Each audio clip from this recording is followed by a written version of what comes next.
Compartir la audiencia, bueno, justamente cuando preparábamos con la consultora un poco todo lo que ha sido a raíz del conflicto de la semana, la visita de la presidenta de la Cámara de Representantes, Nancy Pelosi, digamos, a Taiwán, prácticamente de manera indirecta, si bien todas las miradas están fijas en esa tensión entre China continental, Taiwán, bueno, Paraguay también entra, digamos, siendo que uno de los pocos países con una economía importante que sigue reconociendo, digamos, a Taiwán en el escenario internacional. Solo que, claro, yo creo que el mundo mira a Paraguay por otros motivos, claramente. Motivos políticos y no económicos. Significativamente otros motivos, pero bueno, creo que es importante quizás repasar. Trajimos algunos datos que quizás podemos compartir con la audiencia y traer quizás un poco de historia también para entender por qué se llega a esta situación y cómo Paraguay podría también, en cierta manera, reflexionar también su posición, digamos, respecto, digamos, a esta alianza diplomática que tiene hoy con la República de China, Taiwán. Bueno, aquí vemos algunos indicadores, justamente, mucha gente se pregunta por qué es que Paraguay se alía con Taiwán, que es mucho más pequeño, significativamente más pequeño que China continental. ¿Por qué es que decide continuar con la relación diplomática con Taiwán? Porque sabemos que si vamos a tener relación diplomática con China, eso porque es una condición de China continental, hay que dejar de tener relación diplomática con China-Taiwán. Entonces, mucha gente se pregunta ¿por qué? Y bueno, queremos hacer un poco de ese repaso de los números para llegar a las conclusiones también. Claro, antes de entrar un poco en la historia y en la política, sí entrar en algunos indicadores económicos.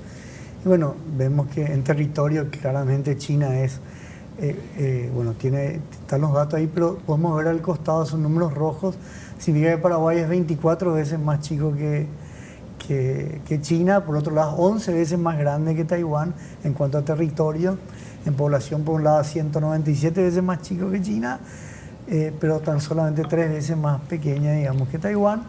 Pero en Producto Interno Bruto, acá lo interesante, si bien Paraguay es 11 veces más grande que Taiwán en territorio, y Taiwán tiene solamente 3 veces más en tamaño de población, no obstante, en Producto Interno Bruto es 17 veces más grande Taiwán, ni qué decir China, ¿no? Entonces creo que y si vemos el Producto Interno Bruto per cápita, prácticamente Taiwán es mayor, digamos, nos supera por 10 veces. Entonces creo que es muy interesante ver, digamos, cuál ha sido el desarrollo y por qué la economía de Taiwán es tan fuerte, y eso un poco quizás para entender. Vamos un poquito de historia en el siguiente gráfico. Hay 4 puntos así bien rápidos que es para entender cómo llegamos a esta situación política. La primera es, hay que entender que desde 1896 a 1945 la isla de Taiwán estuvo, digamos, bajo el gobierno japonés o bajo colonia japonesa prácticamente, y eso hizo que tenga una vida política y económica bien distinta a China continental. En 1945 termina la Segunda Guerra Mundial, Japón se rinde, Taiwán vuelve a China, y en ese momento se enfrentan 2 partidos muy importantes, el nacionalista, el Kuomintang famoso, y el Partido Comunista. El Partido Comunista gana en 1949, ¿y qué pasa? El líder, Chiang Kai-shek, que yo me preguntaba, la verdad que hay un colegio Chiang Kai-shek, ¿verdad? Una calle también. Una calle también. Bueno, Chiang Kai-shek, ¿qué pasa? Se va a Taiwán con 2 millones de chinos y toma como sede Taipei.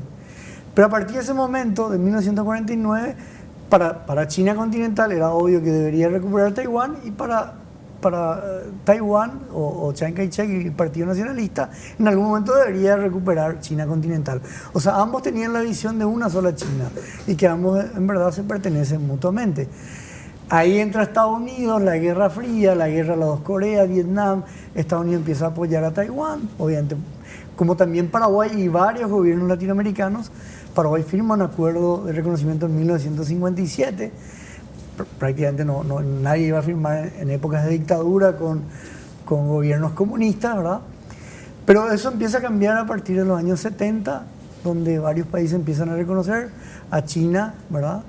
Y China exigía esa condición de que no se reconozca a Taiwán.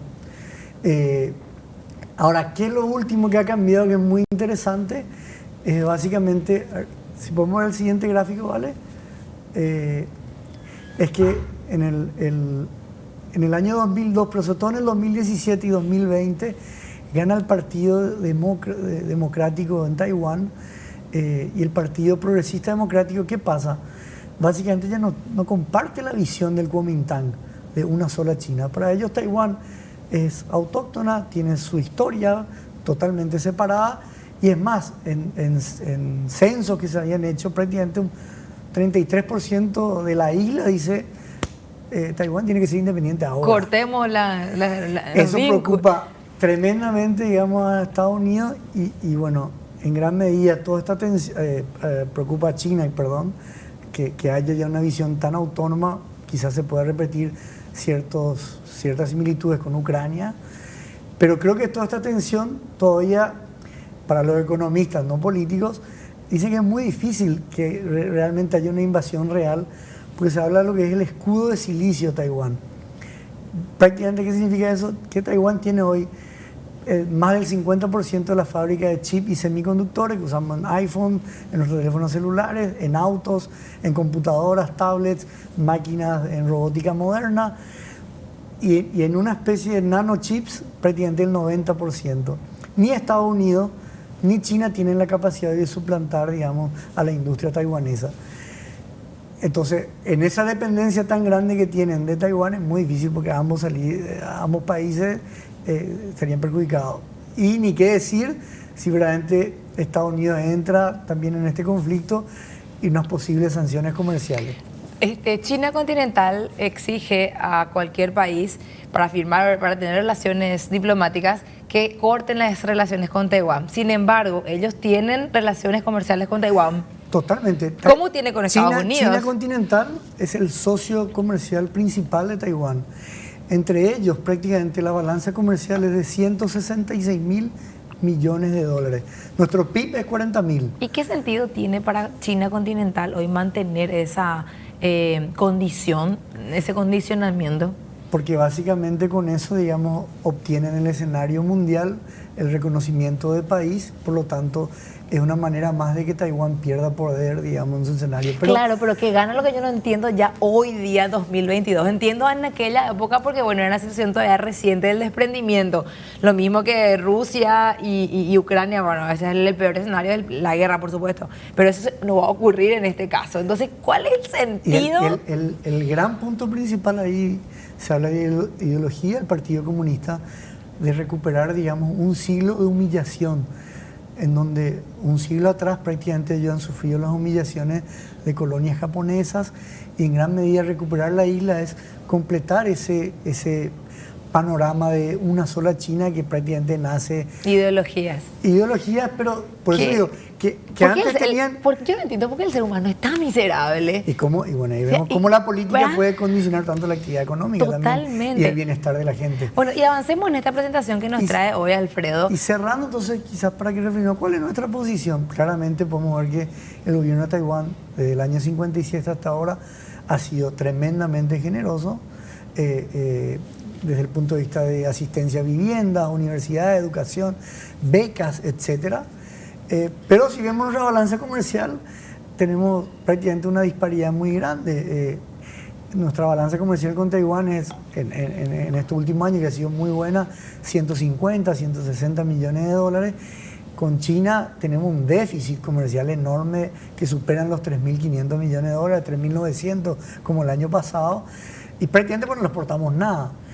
Y el gran paradigma que siempre nos cuestionamos es China, si bien es fábrica para el mundo, es un gran consumidor de commodities. Y entre ellos, dos de los principales productos que nosotros exportamos, como la soja y sus derivados, como también la carne vacuna.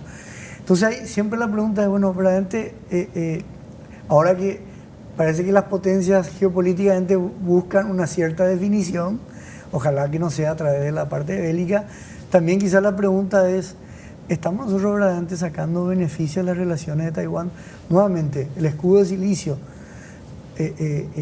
toda esa potencia que tiene Taiwán en liderar la industria en tecnología, en semiconductores. ¿Cuántos ingenieros paraguayos están estudiando eso? Podemos mostrar esa presentación de la balanza comercial para ver esos números. El celestito son las exportaciones y el azul las importaciones. ¿De quién a quién? de Paraguay con Taiwán. Okay. Entonces siempre tenemos una balanza superavitaria, es decir, exportamos más de lo que importamos de Taiwán. Y en gran medida en los últimos años este incremento ha sido la carne vacuna. Hoy es nuestro tercer socio. Totalmente. Y prácticamente en el año 2022, 99% de esa exportación han sido carne. Ahora se está hablando toda la parte de la exportación de carne porcina, creo que sería también una ventaja muy grande. Pero no sé si estamos aprovechando al máximo. Y eso tiene que ver también con la visión de Paraguay, de que queremos también como país, ya que somos el país de Sudamérica y el país con una economía importante que hoy tiene este tipo de relaciones, ¿verdad?, con Taiwán. Y si miramos el siguiente gráfico, Gladys. En el siguiente gráfico, entonces, para seguir con este análisis, ¿cómo estamos con China, con relación a China continental? Totalmente. Y vemos ahí lo que les comentaba, ese déficit total, digamos, o tan importante y tan amplio en nuestra balanza comercial. Y creo que quiero cerrar nomás en la reflexión, ya que estamos en un tema también, digamos, electoral. Muchas veces se ha escuchado, bueno, con todo este tema del Mercosur, por ejemplo, la que Uruguay quiere hacer ya un contrato o un acuerdo bilateral, y ahí preguntaban siempre, bueno, ¿y Paraguay con Taiwán? Y siempre el gobierno y los gobiernos han dicho, bueno, es que según los intereses de Paraguay, nosotros vamos a seguir asistiendo y apoyando siempre a Taiwán, que está bien, puede ser que sea lo correcto, pero quizás es un momento de analizar y sacar números también, y si estamos aprovechando, como decía, al máximo, porque el costo-oportunidad de no exportar la carne vacuna o de nuestros commodities de soja a este gran consumidor importante que hoy es China, yo creo que tiene un precio que no sé si lo estamos aprovechando. Absolutamente. Bueno, Alfredo, qué gusto poder compartir contigo, hablar de estos temas que son tan interesantes. También entra seguramente mucho a tallar, que las libertades, ¿verdad? Porque es un poco argel que te digan, está bien, vamos a tener relaciones, pero tienes que terminar con tus relaciones con el otro país. Creo que por eso hay también cuestiones políticas no menores y todo lo que es también Taiwán es una república democrática, China no. O sea, creo que también hay muchas cuestiones a pensar, pero no amerita. Todo, Alfredo, no todo es dinero en esta vida. No todo es dinero, totalmente. Hay también chipa. No hay chipa en el día de la chipa. Yo comí. No. Alfredo, muchísimas gracias por tu visita en la tarde de hoy. Nos vemos la próxima semana. Totalmente.